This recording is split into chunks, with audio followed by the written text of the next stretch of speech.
So, hi everyone, and welcome back to the Team Bayagi YouTube channel. My name is Efia, and I am talking to you today about the importance of learning, or your child learning, a language. I am joined today by a lovely lady called Nazarene, who is an educational enthusiast. And we've had quite a few conversations on this topic. So I've got a number of questions to ask you and a number of things to talk about, and it's going to be good. It's going to be good. Yeah. So I remember when I was teaching, we did like this really short course on the value of the students having their mother tongue.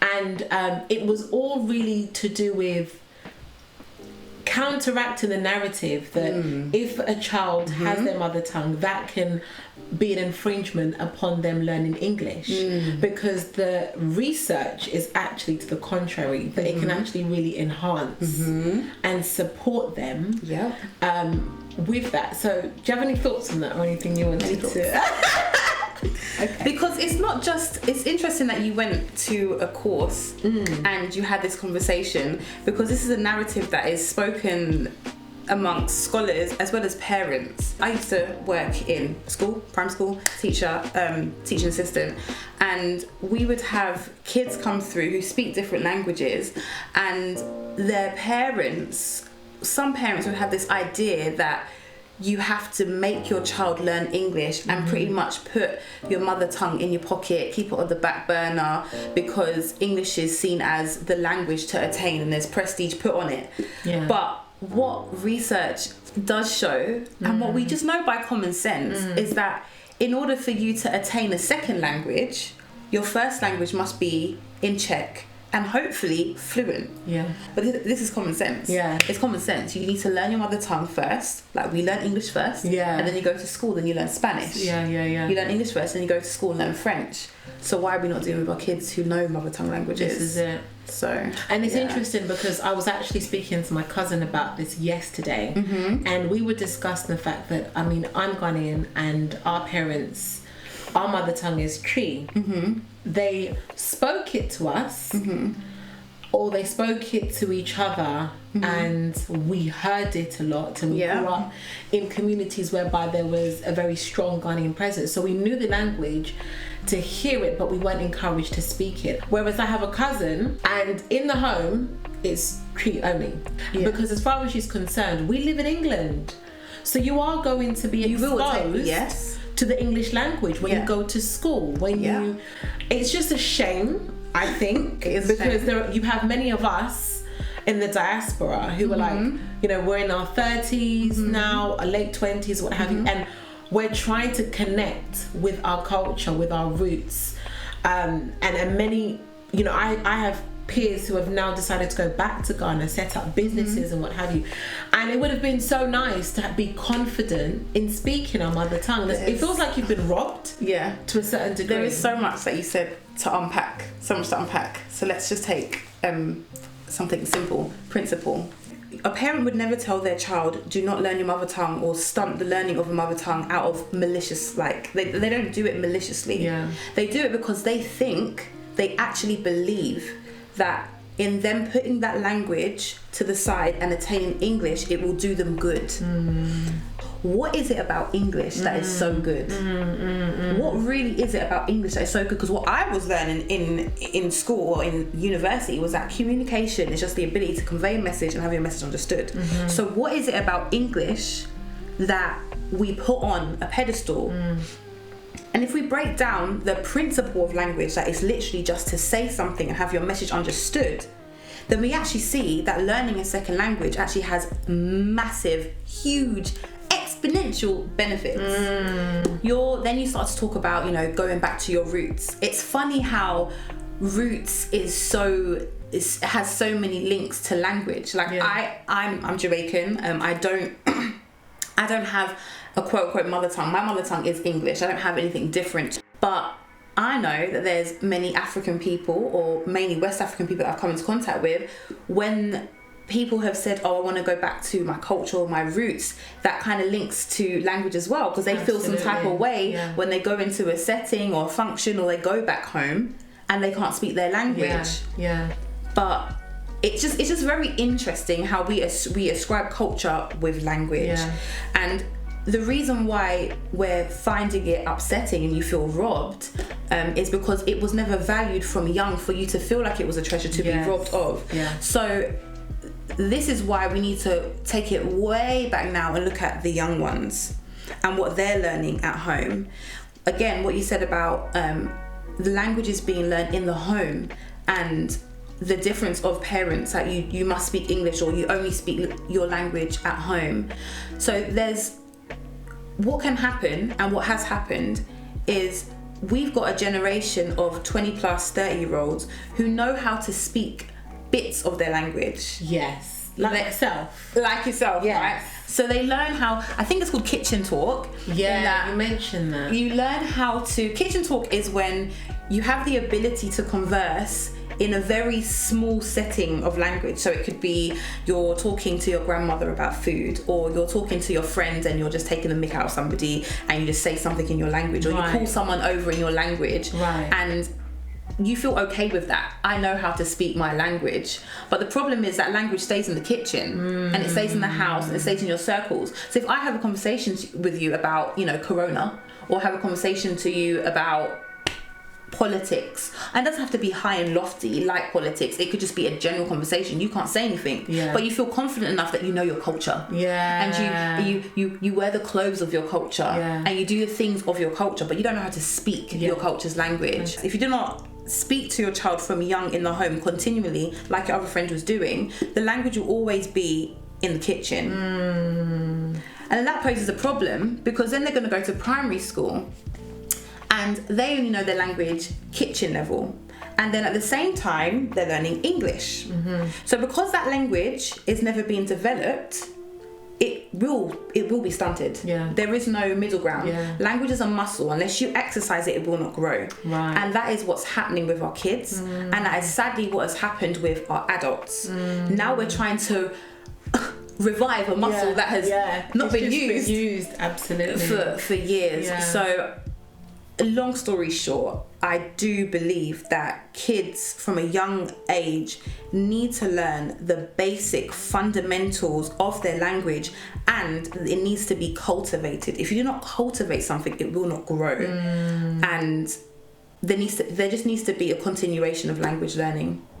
You know how you talked about it not being valued? I think that's so interesting, because this seems to be an issue with Africans, more so than with other cultures, because I look at Turkish people, I look at Asians, I look at Greek, or Polish. They pass on their language. Do you know what I mean? So I just think it's very interesting, and there are probably layers of reasons as to why African languages especially have not been valued enough to be passed on. Do you know what I mean? I think basics is you're intentional with what you value.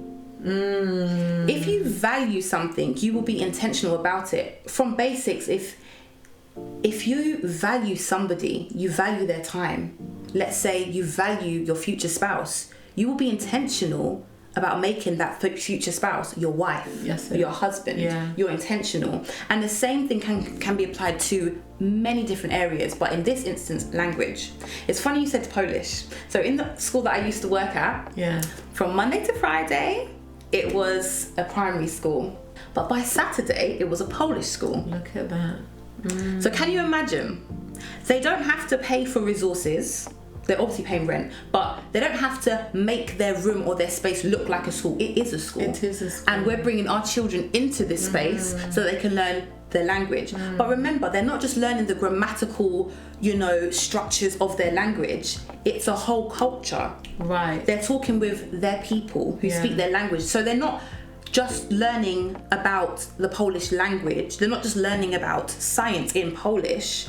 It's the children are talking, so they're learning their kitchen speakers suddenly talking with each other. Right. Now they're talking and communicating with adults now. Yeah. So they're having to code switch between a conversation that's easily attainable with their kids, with their friends and their peers, and now they're having to use their language skills and try to articulate to an adult what they're saying in a different language. Right. The same thing they would have been doing from Monday to Friday, they're doing it on a Saturday. But the difference is the parents are intentional about putting their kids in those coded schools. That's it.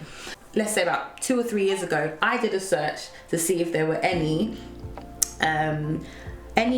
supplementary schools that taught languages that Africans speak. Right. I found one. They closed down. Look at that. I found one. Wow. But their business closed. I couldn't find them. Wow. Okay. But what you do find is a number of Spanish, and there's nothing wrong with European languages. I think languages are a beautiful thing. There's no prestige on languages.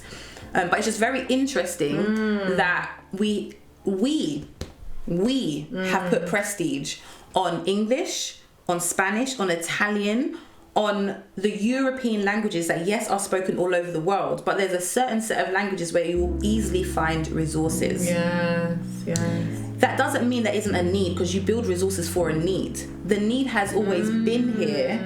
The need has always been here, but maybe we have never been intentional, or we're not being as intentional as we need to be. I love walking into a classroom and looking at the myriad of skin tones, because then you know there's a myriad of cultures. There's a myriad, literally. So there was this one, in the first school that I worked at, there was a group of children, this is another education thing, how we kind of link EAL with SEN. We can talk about that. EAL is English as an additional language, and SEN is special educational needs. It's a bit of jargon for you. Like EAL, learning, your inability to learn English when you've come into school does not mean you need special educational help. That's it. Yeah. It just means that the language of instruction is not in the language that you understand. Therefore, it's going to be harder for you to understand what's being taught. Yeah. That's it. But anyway, there was a group of children, and they were Romanian. And one was two girls were Romanian, one was Pakistani, and one boy was Bulgarian. And what was interesting, I keep saying interesting, but what I noticed was that this group of children were constantly being grouped together. Interesting. Constantly being grouped together by the teachers, because they were EAL. They don't speak enough English. They need extra help to access learning, which is good, but you're creating something when you constantly put them together. Absolutely. And then obviously the children are seeing this as well. Yeah. So they're beginning to think. So there's this othering.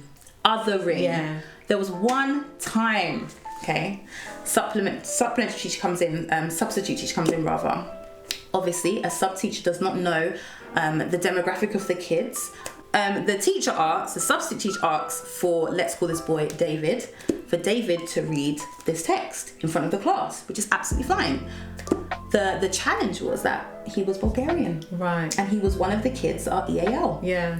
But obviously you're not saving face, but obviously he just stood up and began to read. Right. And he read the text from a linguistic point of view. He read it very well. Of course, he doesn't have an English accent and he can't intonate in like a native English speaker, but he read the text well. But what happened was there was a boy in the class who was of Caribbean descent, and he was a fluent native English speaker, and he began to mock and mock and mock and mock him. I think he even said, pretty much go back. Wow. And even though we know that sometimes children can be cruel, what is that saying to that boy right now? When actually I can understand from an adult perspective that actually the ball is in the Bulgarian boy's court. Absolutely. He has the ability to step in. He's broken so many barriers just to be in that class, and he has the confidence to stand up and read a text with jargon that he probably does not understand, and read it to his peers and his teacher and sit down with his head held high. Yeah. But that's not valued, because prestige is put on English. And also, I mean, when you think about the idea of having a very English accent and that being, you know, highly respected and highly esteemed, when actually the fact that somebody has an accent is evidence that they have an extra skill that you don't. So what's interesting, you know, is that whilst I was at uni, so I did English literature, language and linguistics at uni, and there was one language or linguistics module where I did an experiment. And what I found was what we always knew, but it was just nice to quantify it. We tended to use quote unquote West African accents when we're just having a laugh. When we were just, you know, like, and we do it to each other. We do it to each other, Africans, you know, which is absolutely fine. Yeah. I'm just observing what we're doing. Yeah. Okay. So we tend to use West African accents, or if you want an African, whatever country you choose, accent, when we're having a laugh, when something's not being understood and we need to break it down for you to understand, but we're really just having a laugh. We tend to use the American accent where we're just like, oh my gosh, you're so silly. Like, what are you doing right now? Like, that is so dumb. That is so dumb. Like, again, just jokey, really jovial. And we tend to use what's called RP, received pronunciation, when we need to make you understand exactly what I'm breaking down to you. Right. So what you hear in BBC is that's called RP, that's received pronunciation. And this is the accent that Prestige is put upon. So in my experiment, I found that, you know, when it came to the scene of signing the contracts, you know, the accent of received pronunciation was used because the context was a contract. But when we were taking a mick out of some guy that cut us up, you started using some Nigerian speak. So it was so good. So many layers to it. So many layers to it. This is where we put our value. So I don't even have to tell you what my study is on. Too tough. I did kind of, but you knew when to use your accent. It was so interesting. We visited Turkey, my husband and I think it was last year on holiday. Everybody knew how to speak Turkish as well as English, but an additional perhaps 2 other languages from like other neighboring countries, for example. Or I think they had, I can't remember which ethnic group it was, but they had a lot of people, I think it was Russian. They had a lot of Russians that would come on holiday. So many of them were fluent in Russian because they wanted to be able to, for travel and tourism and that sort of thing. And then, you know, when we went to Holland, you know, pretty much everyone spoke fluent English. In one of my linguistics modules, the lecturer said, who here, like, name the languages that you speak. So the majority of the class were Eastern European, had, I think, someone from an Arab nation, but born in Black British. And what we found was that me, a guy from Bromley, I think that's it, were the only ones who just spoke English. Then we went to the EU Charter that has like a few clauses on language, and it said something like a European person should be able to speak their mother tongue plus 2 languages. Wow.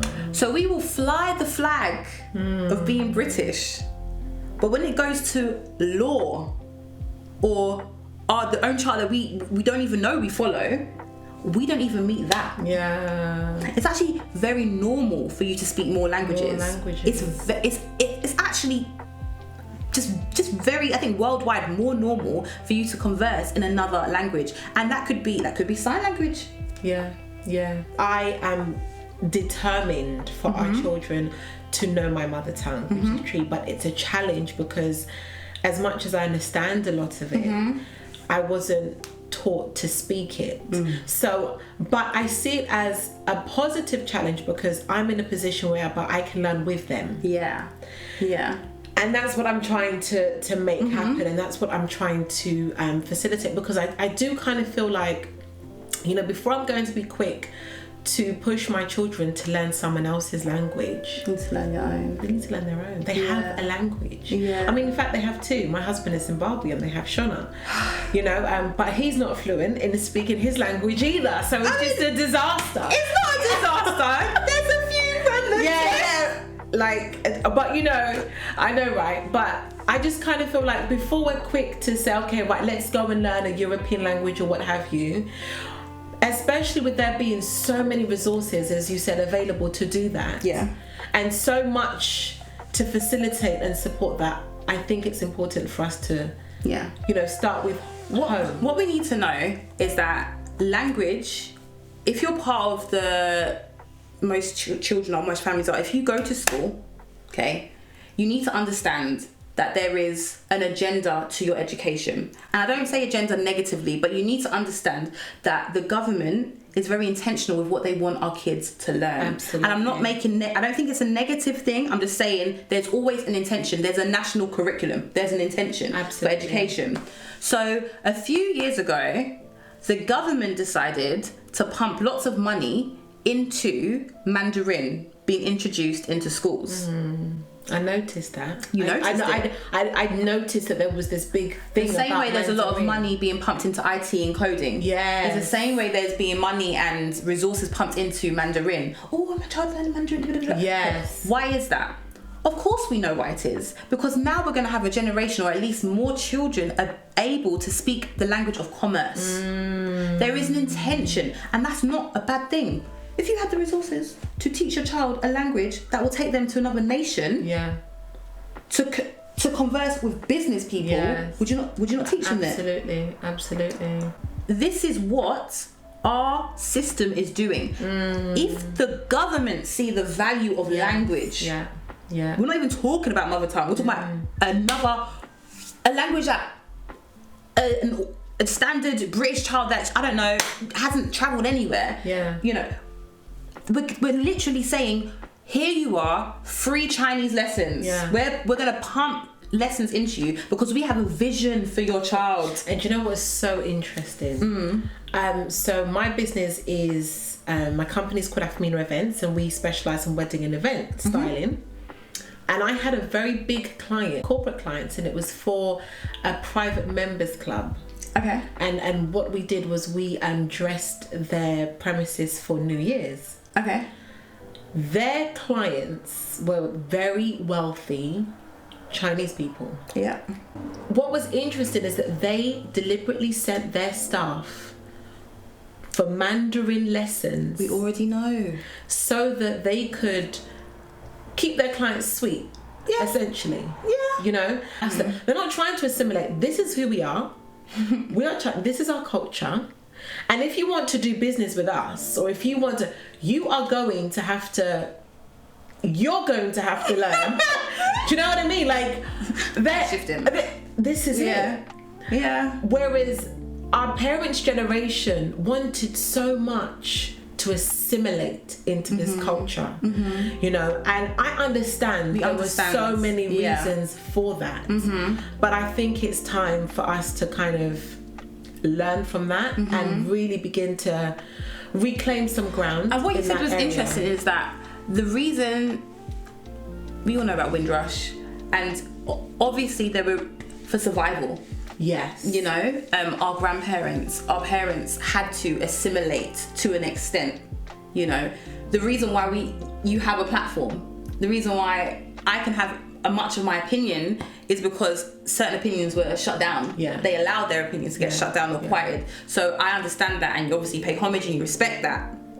But we can't use the same excuse in 2020. Absolutely. You can't.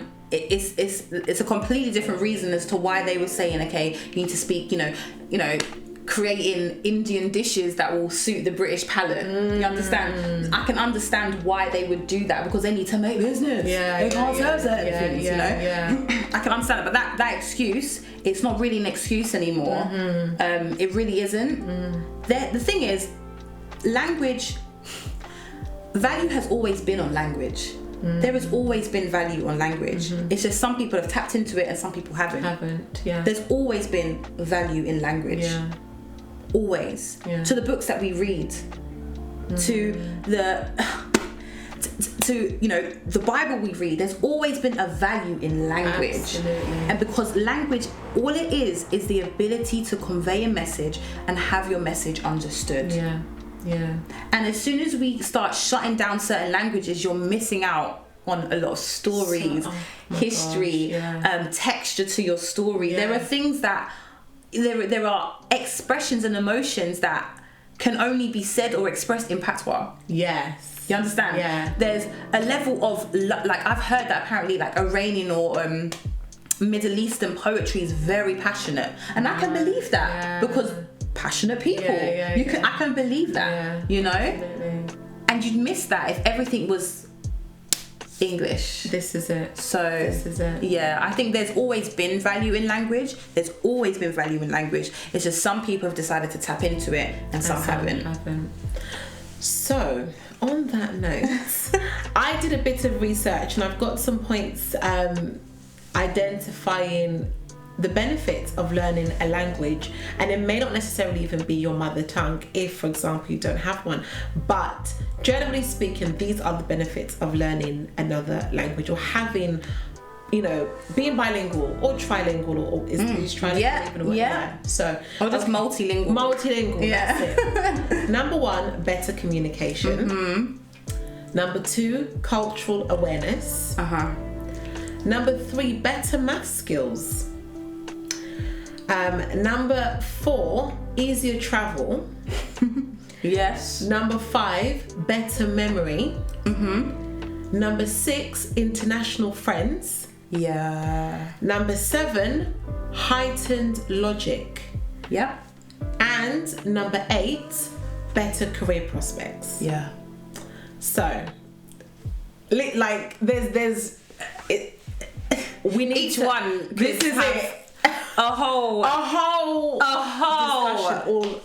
series. But you know, it's something that, you know, I think we need to try for our children. We do. The benefits will be just amazing because you may not see it now, and it may be hard. You're thinking, oh my gosh, are they learning anything when I start correcting them in my language? Are they learning anything when I put a book in front of them? Like, are they learning? And the thing is, language is a life. You're learning it for life. You know, there is not a set box of language. There's not a set. Even we know in English, new words come up. Absolutely. New, just random sayings come up, and it's the same with language. If you give your child the tools, the building blocks, that's what every parent's trying to do. You're just trying to give your child a good foundation. If you give your child a good foundation of your mother tongue, some will love it. Some kids will put it to the side, but I pretty much guarantee, if I could, that when your child reaches 20, 30, they're going to be so grateful that they have the ability to speak their mother tongue. Yeah, I'm 100% so grateful. 100% agree. Well, thank you, Nazarene. This has been fun. It has been fun. Yes, no, it's been really good. Thank you so much for your contributions, and I hope that's really encouraged many of you as parents to really just kind of work on this area. I know it's not easy. I'm not finding it easy, but I'm determined and I'm being intentional, as we discussed. And so if you do have any thoughts, any comments or anything like that, any suggestions, especially when it comes to teaching Tree, because I'm absolutely up for suggestions, please drop a comment in the comments box, and don't forget to like, subscribe and hit the notification bell for when we do release the next video. Hi everyone, so Nazarene actually has a book that she wants to recommend.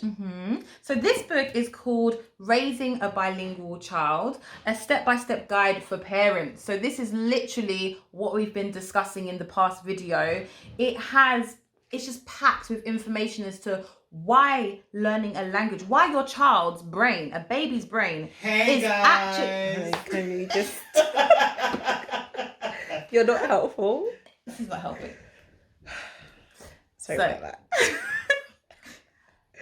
As we were saying, Barbara Zura Pearson, PhD, has written this book, Raising a Bilingual Child, a step-by-step guide for parents. And this book will definitely help any parent who actually wants to know, is there any value in raising my child bilingual? What are the values of it? Can my baby start learning? How early do I need to start teaching my child another language? Like, how does it work? So I think this is a good book for you to read. It's a blend between all the linguistic knowledge and the scientific knowledge as to why your child should learn another language. And I think you also said that it talks about creating the environment Yeah, so there's like a chapter on creating an environment to raise a bilingual child. There's also case studies on parents who are from different countries and how literally real life examples as to how they have managed to cultivate an environment where their child can become hopefully will become bilingual. So definitely try it out. Let, I guess, Effie know. Yeah, how I'm it going. goes. Do you know what I'm going to do? I'm also going to provide a link on where people can purchase it on the comments box. Yeah, below, raising a bilingual child. Yeah, have a good read, and it's not just for people that have children. It's for people that just want to know the value of language as well. I love language. I don't have children yet, but I'm intentional. It's all about being intentional. So have a look at this book. Other books about children learning language, bilingualism, multilingualism. Do it now.